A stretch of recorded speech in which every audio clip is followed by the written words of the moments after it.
truth occurs. The truth occurs. Hi everyone. Today I'd like to do a kind of Q&A with Sonia. I call this Letters from My Viewers, because a lot of people send me, messages with questions, and a lot of times they're actually very good questions, so I thought I'd answer a few of them publicly. Zuzulu10 would like to know where she can get information on food and natural health. Naturalnews.com. This is a great website. If you don't already know this website, you got to check it out. You're going to get a lot of really good information on everything related to food and natural health, health products, scientific discoveries, vitamin D, you name it, and also sometimes some political stuff. And the other such website that I really like and recommend would be Mercola.com. Dr. Mercola rocks, and he'll give you lots of really great information on all those topics that I just mentioned and more. My Maya 1980 would like to know, what is Karen's channel? Karen's channel is Positive Truth Vibe. So if you've been looking for Karen, she hasn't been doing a lot of stuff with me because she's very busy trying to finish school and do well at it, but she does put up vlogs sometimes on her channel, so you can go check that out if you're looking for Karen. Now, some people have sent me messages saying that they would like to collaborate with me. I'm always open to it. If you're living in Montreal and you're a truther girl, or even a truther guy, and you'd like to collaborate with me on a video, that's fine, let me know. And for the radio, I don't have an official co-host with me right now because Karen is really busy with school, as I mentioned, although Dr. Francois Poulain is being my kind of on and off guest co-host at this time, and he's a doctor of chiropractic who's also doing a postdoctorate in neurology, so we're talking about a lot of health stuff.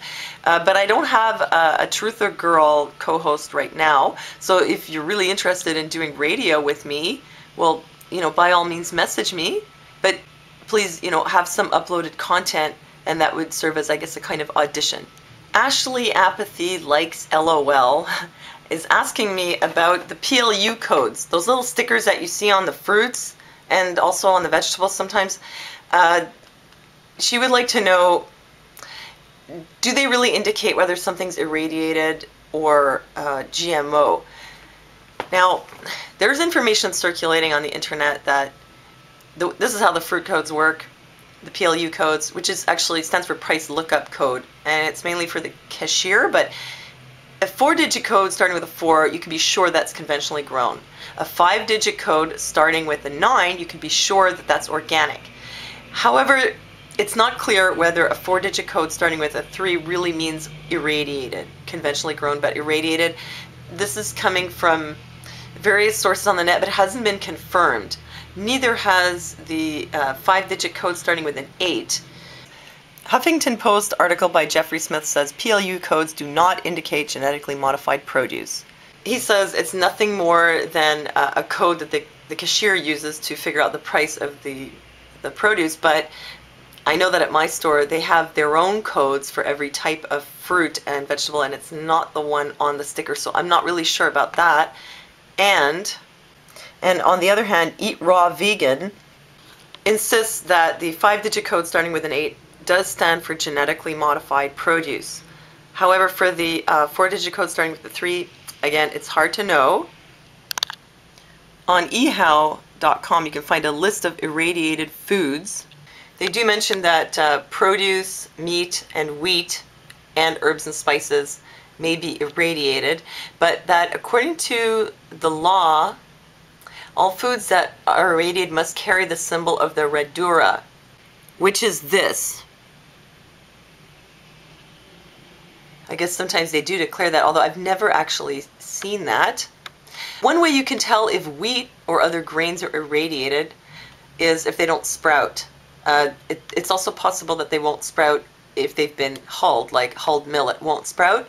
But for wheat, if it doesn't sprout, you can be pretty sure that it's been irradiated. But for the PLU code, 4 digits starting with a 3, as far as I'm concerned, the jury is out, but personally, I wouldn't take a chance.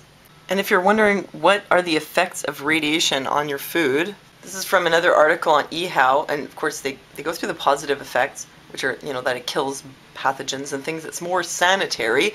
However, negative effects, basically it kills the food. They mention that it can alter the flavor and decrease vitamin content. But here's something, kind of disturbing. They say, should the vegetable still have living cells, these cells will either be damaged or killed by the irradiation process. Should it have living cells? Well, I should hope it would have living cells. I mean, otherwise you're just eating dead food. I have an article on my website, thetruthergirls.com, about irradiated fruit health risks. It's likely that eating irradiated fruit will damage you because it's been shown to cause cell damage in lab experiments. So it's like nuking your food. All these things, I wouldn't do it. It might look and taste like food, but it's not food. It's dead. So don't do it. It will kill you. And the final question comes from a viewer who will remain nameless, who says, I like women who wear glasses. Can I make love to you? No. So, well, those are my answers to the questions in the letters from my viewers. And thank you for listening to me, and I'll see you next time.